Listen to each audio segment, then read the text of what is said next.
Local and national writers seem to be losing their minds a little bit.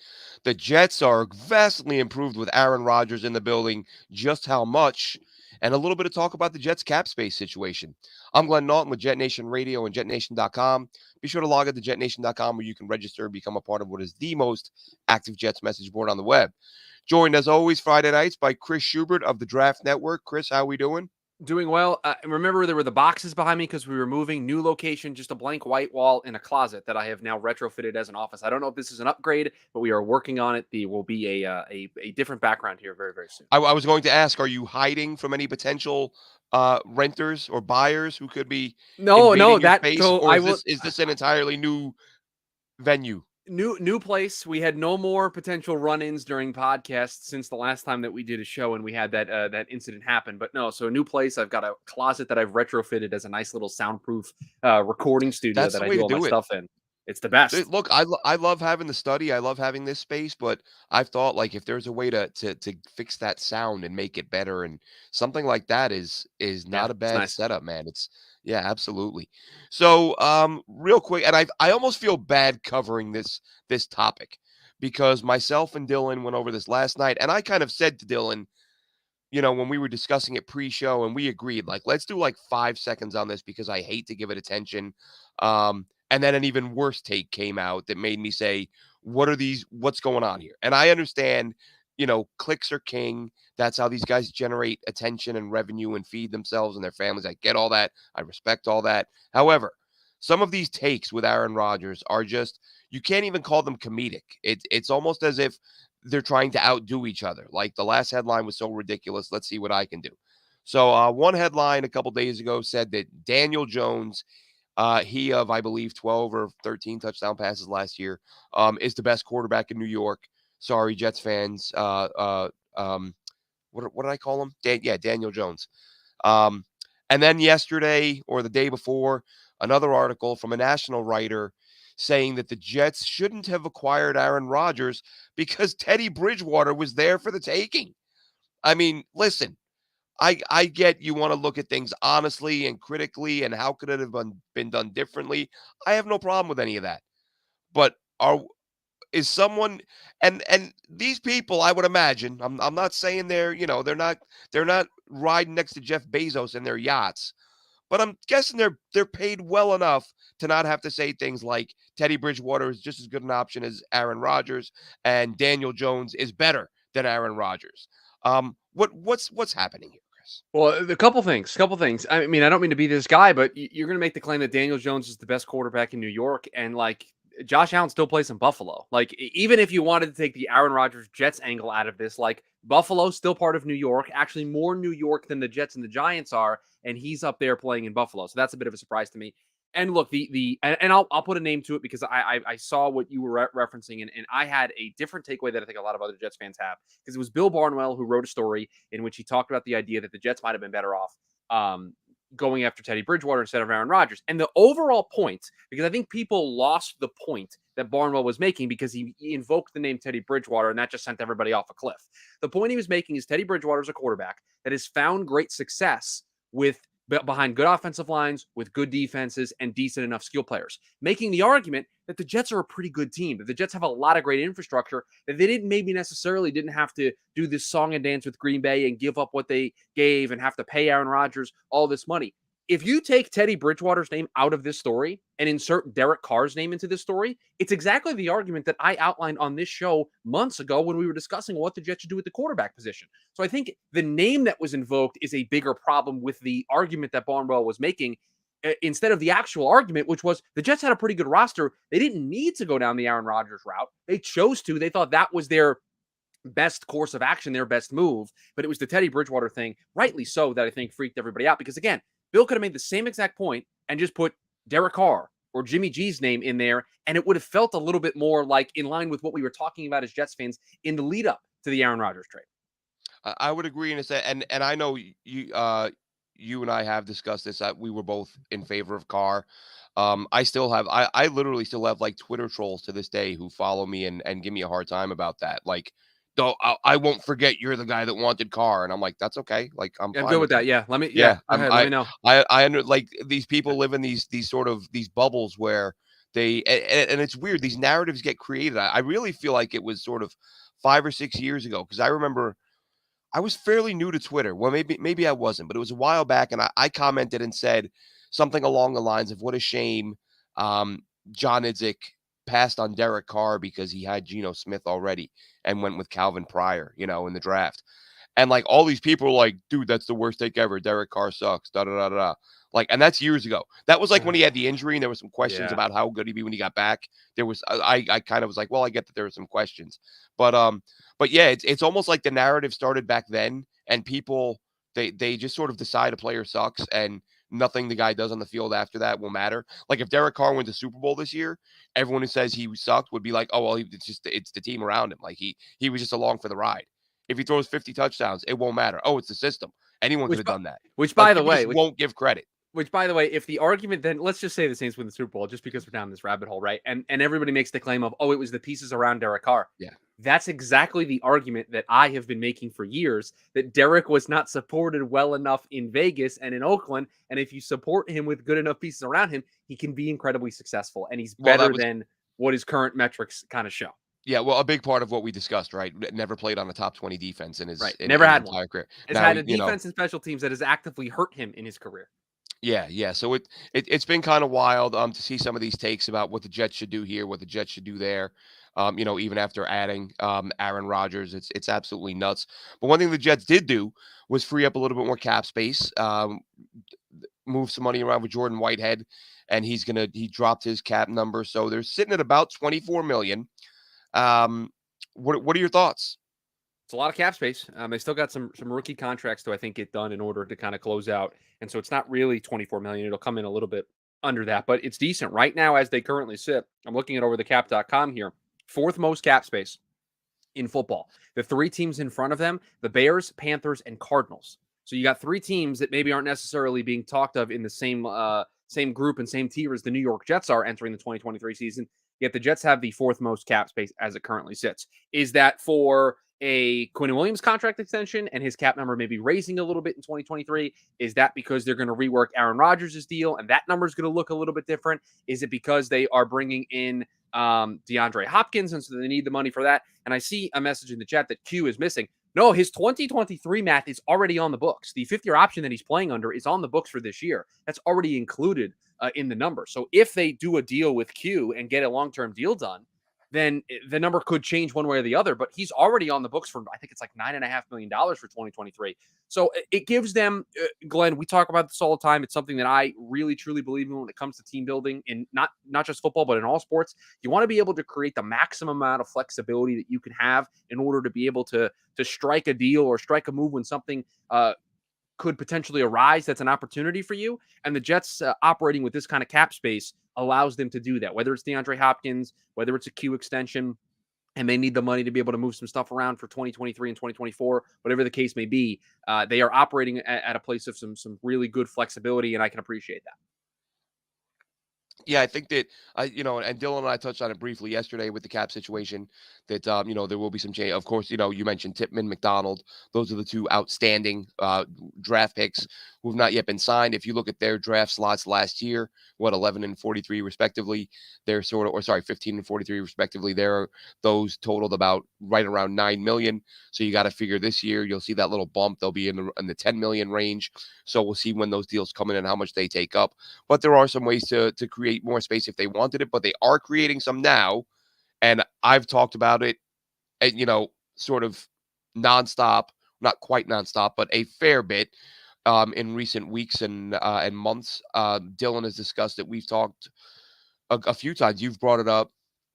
DeAndre Hopkins. So the Jets come out and say, we're happy with our room. We like it. I made the point yesterday. The room looks awfully similar to the room you had when you offered Odell Beckham a contract. He of the two blown out ACLs, that deal, was that more of a gesture because Aaron Rodgers wanted him and there was never a huge offer. There was a report that Odell gave the Jets a chance to match Baltimore's offer, which was that was not going to happen. That money was insane for a guy coming off such serious injury, multiple serious injuries.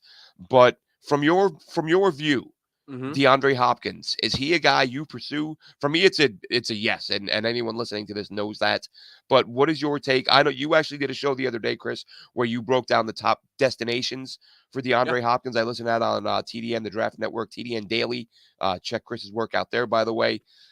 You broke down Hopkins' top destinations. You did list the Jets as a possibility. What do you want him? Are you suggesting it because it makes sense, because you want him, or because both?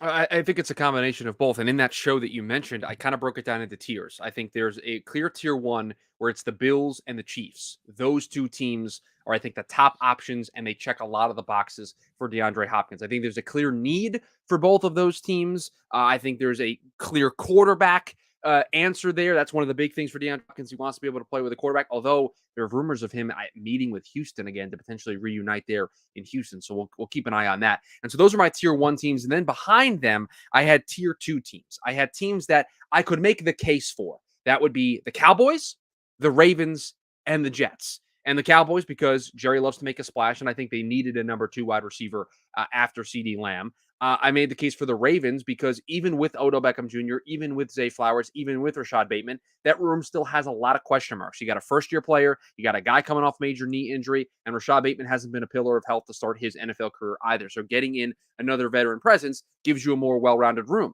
Then my argument for the Jets was simple. After signing Alan Lazard and after signing Mecole Hardman, with Garrett Wilson and Corey Davis on the roster, they still went out and made an offer and pursued Odell Beckham Jr.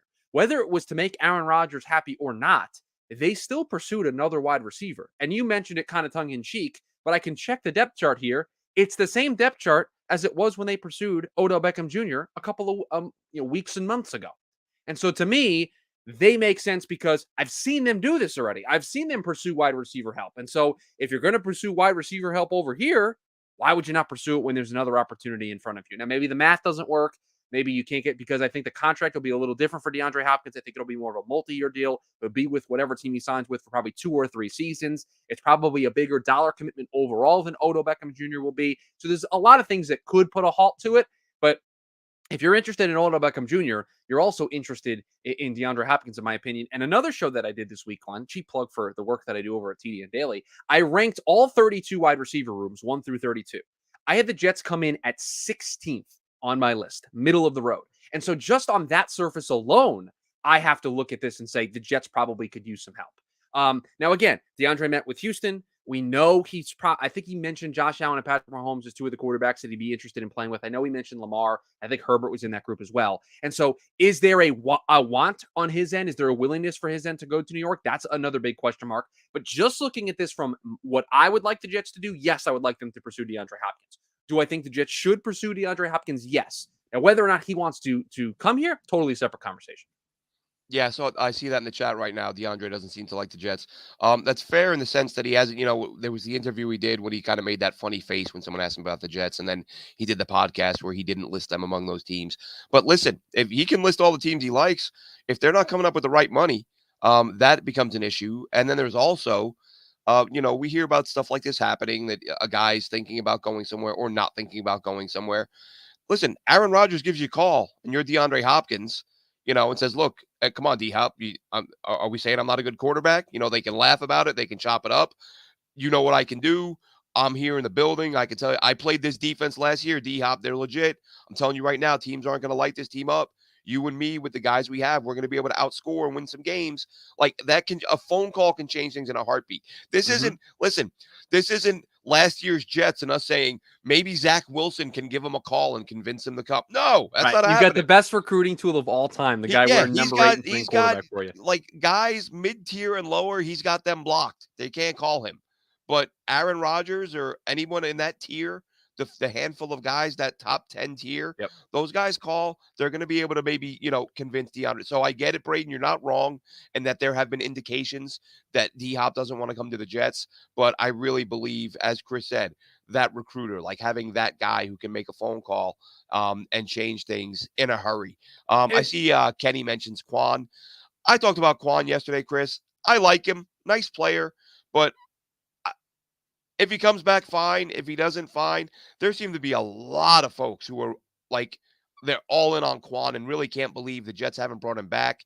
I'm take it or leave it. I would like him back, but if he's not back, I don't think not having him is going to be a huge difference in how the season plays out. Yeah, they're either waiting to see the process play itself out, and maybe the money demands change a little bit, and it makes it more interesting for the Jets to bring him back. Maybe Quan doesn't want to come back. Maybe the Jets don't want him back. Maybe they feel incredibly comfortable with the current state of their linebacker room. I would throw up some question marks about that if that's how they feel, but maybe that's how they feel, and they don't feel the need to bring back Quan for next season. I don't know.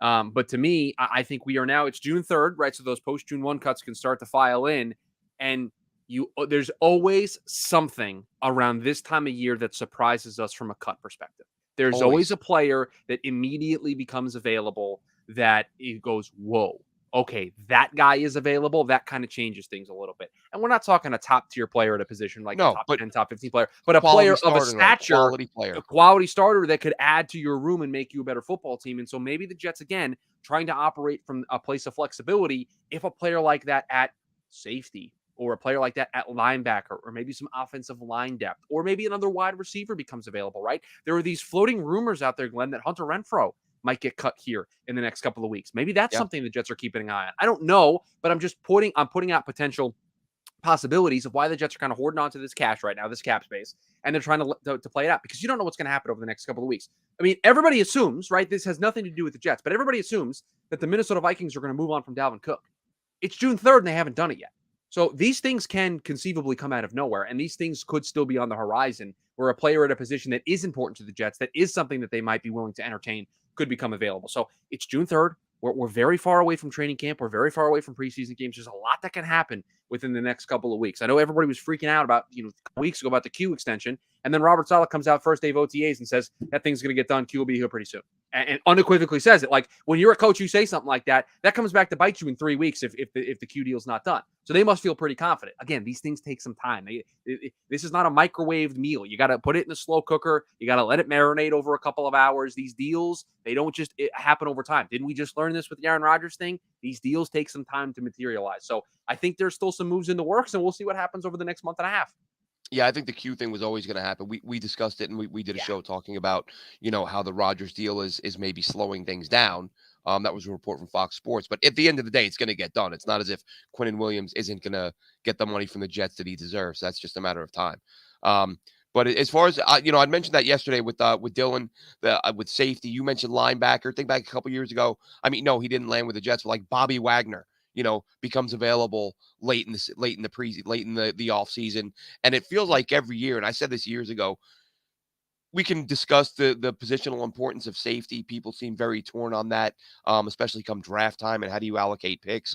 But it seems like every year you see one or two safeties get cut loose as the season approaches, as the team tries to save some money. So those are the exact two spots you mentioned, and those are the exact two spots the Jets should probably be keeping an eye out, because you're quite likely to see a starting level linebacker or a starting caliber safety hit the market, and that's of course where the Jets have some of their biggest needs. I mean, Glenn, you've got I'm going to throw some names out there. These are not guys that matter to the Jets, but I'm just going to tell you guys that are still free agents right now. You got Marcus Peters, Frank Clark, Ezekiel Elliott, Leonard Floyd, Jadeveon Clowney. I mean, just to name a few of the guys that are still available in free agency on June 3rd. Melvin Ingram last year signed sometime in July with the Dolphins. Like, these things happen late. Free agency comes in waves, and I think we're in probably wave 3 or wave 4 of free agency, and I think that's what the Jets are trying to do here. And I think the one thing I can say about Joe Douglas, and there are people who are divided on Joe. I'm a huge fan of Joe. I think he's one of the best GMs in football. He's one of the best GMs the Jets have had. Easily the best GM the Jets have had in my lifetime. The one thing that Joe does extremely well is when there's an opportunity that he wants, he does everything in his power to get the opportunity done. Now, if it goes past the point that he's willing to pay in terms of dollars, in terms of draft capital, in terms of any of that stuff, there's a line, there's a limit. The Tyreek Hill trade, the safety for the Ravens, the Marcus Williams contract, right? That they wanted Marcus Williams, but they didn't want to go to that deal. They don't want to go to that dollar amount. So they'll look at these opportunities, and if it matches up with what they want to do from a financial perspective, from a draft pick perspective, they'll do it. And so I think I would preach so much patience, because Joe's got a pretty good gauge on what this team needs. Joe's got a pretty good gauge on how these groups shake themselves out. And so we'll see what happens here over the next couple of weeks. But I would not be surprised if they bring in a couple more players between now and the start of training camp. Yeah, one guy you mentioned, who I mentioned several weeks ago, Marcus Peters, only because the Jets lack a depth at corner, like the lack of proven depth. Listen, the guy's not what he once was, but he's good enough that if you had to plug him in for a few games, I'd feel a lot better with him than any other backup corner on the roster right now. And the Jets, as much as, and I've said this a million times, as much as we love Sauce and Reed, they are paper thin there. One of those guys misses any time, and that changes the entire dynamic of the defense. So, Mark, you mentioned Marcus Peters, Yannick Ngakoue still out there too.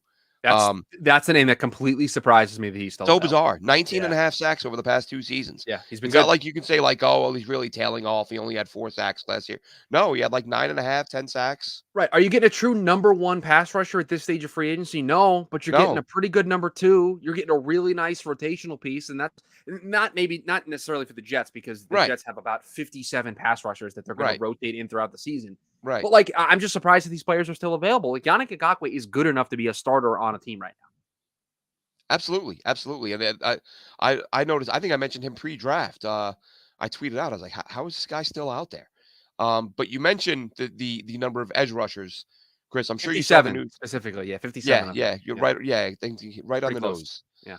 Yeah. But Jeff Ulbrich said the other day, JFM, Michael Clemens will both be getting reps at defensive tackle. They've asked Michael Clemens to beef up. He is now at 290. So obviously, all that edge depth has meant they can increase the DT depth as well.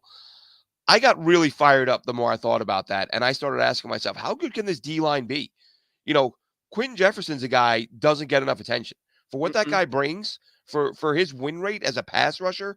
I don't think fans realize the impact he might have playing next to Quentin Williams, playing in this defense with these top 3 corners who can hold receivers in check.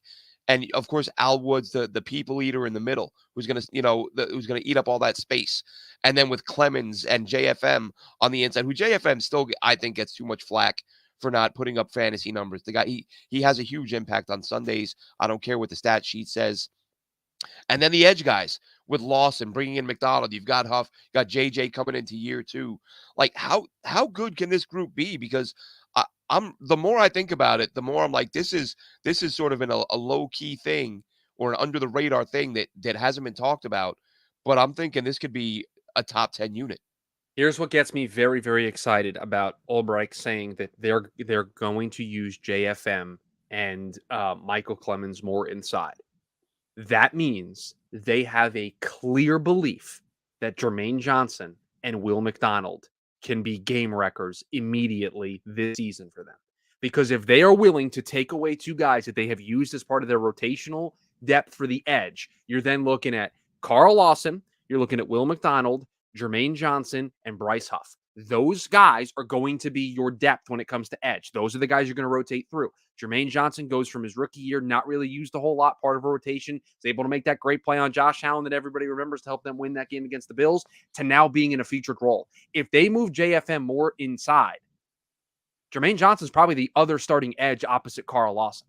And then Will McDonald is the first guy up behind both of those guys. That shows me the belief that this team currently has in those 2 young players, Jermaine Johnson and Will McDonald, for being major pieces. Does it mean every single snap that Michael Clemens and JFM take are going to be inside? No, I don't think so. I think they're going to use them everywhere. But the fact that they are more willing to move them inside, because I think that was something that I mentioned during the process last year of, man, just move JFM inside. Like, get me more Jermaine Johnson snaps. Get me more of him being on the field. Well, guess what? Now they're going to do it because they must feel that Jermaine's more comfortable now in year 2. And I can't wait to see what that looks like, because if that's the case, you've got Q and Jefferson and Al Woods, and then you're going to add Michael Clemens, who was a problem last year. You're going to add in all sorts of great depth inside, and that defensive line is going to be really, really good. That's what I mean. You look at this group right now, and you could make the case that the 4th best pass rusher, who I guess would be Huff at this point, or I should say edge guy, because he is exclusively a pass rusher.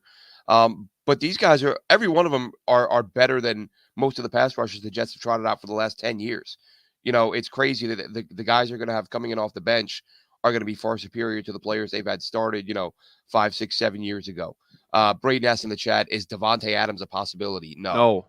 No. The money is going to make that absolutely impossible. I mean, we'd all love to see it. Let's see. Yeah, listen, he's going to have. Well, yeah, and and Braden says again, everything will be situational, which that's what things will absolutely be. But just with the number of bodies they have and the number of different roles they can play, it's going to give them so much flexibility without sacrificing talent. Like you can rotate all you like, but if you don't have good players, it's going The to hurt. rotation doesn't help. Yeah, Yeah. right. But when you're rotating in quality players for quality players, like that's the bad thing is when you see that drop off, when you're rotating guys out and your third, fourth, and fifth guys are like, the 49th, 50th, and 53rd guy on the roster who, might not be in the league if they weren't on your team. That hurts. But these guys, these are quality guys who would start in a lot of places. So that makes it let's see. What's third down, obvious passing down D line look like? I mean, that's going to depend on McDonald, but you have McDonald in there. Q, Jefferson, Huff. I would think. Well, I mean, they're going to get Huff as reps. I would flip McDonald with Jermaine Johnson, and I think Jermaine Johnson, Q, Jefferson, and Huff is probably the way that it would look. Yeah, Huff is their DPR on third downs. He was last year. They're going to have Q out there when they're able to, and then I think it will be Jermaine when possible, right? Because the criticism against Jermaine was how good is he against the run, right? That was kind of the knock on him coming out of college, and so in an obvious passing down situation, I think they're really going to try to deploy him. So I think that's the way that it will look. But the best part is we'll get to see very early. I mean, their first game's against the Bills, right? So we'll get to see how they deploy this group and how they try to play the chess match against some of these great quarterbacks in week one when they play the Bills on Monday night. Yeah, and you know what? Let's for a very brief second talk about the Bills. There's a question that I'm sure I've seen a lot of Bills fans comment on this, but I'm not sure their degree of concern. Like I look at the Bills, and I'm not trying to say that they're not going to be a damn good team for many more years. But if you're a Bills fan, because I'm envisioning a third and long play against them, and there goes Josh Allen takes off running because it seems inevitable. But as a Bills fan, do you look at Josh Allen and worry like we don't want this guy to become Cam Newton? We don't want the hits to add up to the point where we show up one day and he's just not the same guy anymore because he took a million hits. The Bills, it seems like every year they say we're going to have him run less, and he doesn't run less. Here's a concern for me, right? And I did those wide receiver rankings. So far, I've done QB rankings, running back rankings, and wide receiver rankings in the National Football Leagues. And I'll go through all 32 teams for all the positions. Tight end's going to be up next for me on my show. But I have Buffalo, the 29th ranked running back room, and the 17th ranked wide receiver room. If there is a concern that I would have about the Buffalo Bills, it is those two groups. It's those two groups because that's where the support for Josh Allen's going to come from. Now, when we get to tight ends, Dawson Knox and Dalton Kincaid, it's going to rate. They're going to probably be in the top 10 with having those two guys as their tight ends, right? They're probably going to be a top 8 group when it comes to that kind of tight end depth, and that's really where they're going to have to make a lot of their living from a passing offense. But after Stephon Diggs, they don't have a lot of depth there. Their running back room's got guys. They've got James Cook, they've got Damian Harris, they've got Latavius Murray, they've got Nyheim Hines. They've got 4 guys, and it hasn't really worked out when they've gotten those guys. Remember, Nyheim Hines was their big trade deadline acquisition last year to help them with the run. Didn't really do a whole lot. James Cook is a rookie. Didn't really do a whole lot. So I think to me, they have a group that just leaves a lot to be desired, and they're asking Josh Allen to kind of pick up a lot of the pieces. They're fascinating to me because everybody continues to put them in this tier with Cincinnati and Kansas City because they have Josh Allen. They haven't been able to break through that tier by beating any of those guys in the playoffs, and the division has gotten better behind them. So 2023 is going to be a really key inflection point for them as a franchise. It's going to be fascinating to watch because while I don't think it's likely, I would still pick them right now to win the division.